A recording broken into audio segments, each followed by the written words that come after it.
sekali liput yang ada di wilayah Sulawesi apa aja sih gitu ya? PSN di Sulawesi sebenarnya meninggalkan jejak yang sangat buruk dan merusak ya. Selain ada terjadinya perampasan lahan ke warga yang menjadi lokasi PSN itu juga mencemari lingkungan sebenarnya, merusak lingkungan.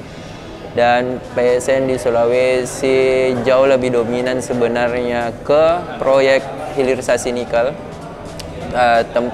di mana nikel memang separuh cadangan nikel di dunia ini ada di Pulau Sulawesi. Sebagai media lokal, Bolo.id melihat itu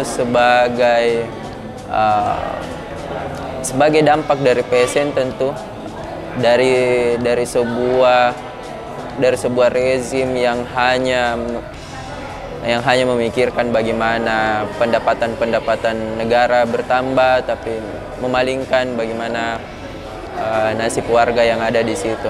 Di Bantaeng itu tidak ada tambang nikel, beda kayak di Morowali. Di Morowali ada tambang nikel, tapi di Bantaeng tidak ada tambangnya, tapi ada pabrik peleburan nikelnya.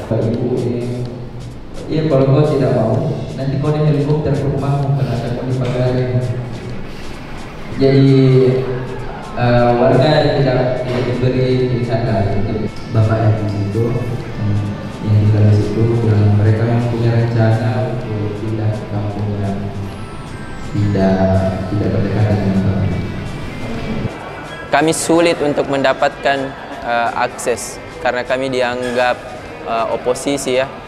Kami dianggap bukan media pada umumnya seperti itu. Media pada umumnya mungkin yang mereka bisa kendalikan dengan mudah karena bisa mengiklan ke media mereka.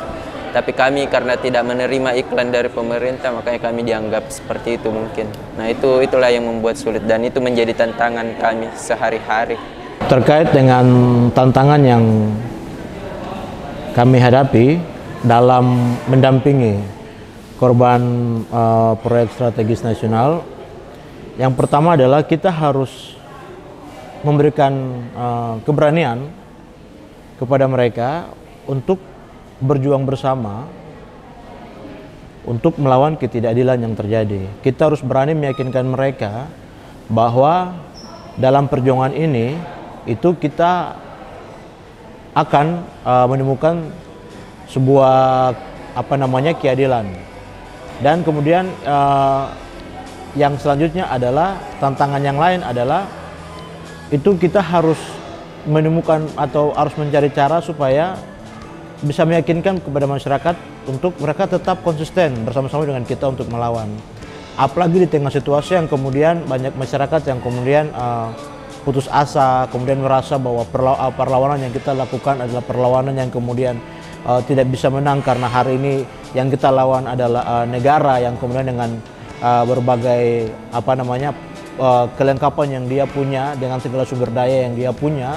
Dan menurut saya yang paling penting juga terkait dengan tantangan kita hari ini adalah bagaimana kita meyakinkan masyarakat bahwa perlawanan ini adalah perlawanan yang akan sangat lama.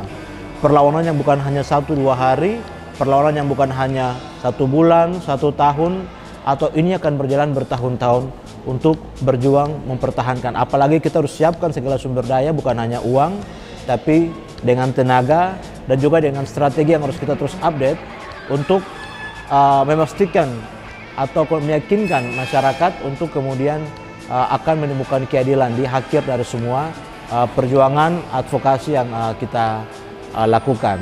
Saya pikir itu yang menjadi tantangan kita hari ini. Jadi sebenarnya daerah-daerah yang masuk yang tidak melakukan perlawanan adalah daerah-daerah yang memang dulu sudah dibebaskan pada saat Rive. Tapi daerah-daerah yang hari ini melakukan perlawanan itu daerah-daerah yang memang waktu itu belum dibebaskan kepemilikan hak atas tanahnya. Yang terdepan itu malah ini urusannya pangan, energi, tapi yang terdepan itu Kementerian Pertahanan. Waktu dia jadi menteri, sekarang dia jadi presiden, makin begini lagi gitu ya. Oke, jadi PSN itu adalah singkatan dari Proyek Strategis Nasional Jadi segala proyek pembangunan yang sifatnya nasional diinisiasi ataupun didukung oleh pemerintah, dia tuh bisa masuk ke dalam PSN begitu. Nah, yang membedakan PSN dari proyek-proyek pembangunan lainnya adalah karena ketika sebuah proyek pembangunan masuk ke PSN, dia akan mendapatkan semacam privilege gitu, bahwa proyeknya bisa berjalan dan diprioritaskan oleh pemerintah. Jadi pemerintah bisa dengan mudah mengambil alih status lahan, misalnya lahan pemukiman, lahan yang sifatnya statusnya hutan dan lain-lain. Jadi masuk ke dalam proyek PSN ini begitu. Selain itu juga kemudahan pengerahan aparat di sana untuk yang pemerintah bilang adalah melindungi semacam objek vital nasional.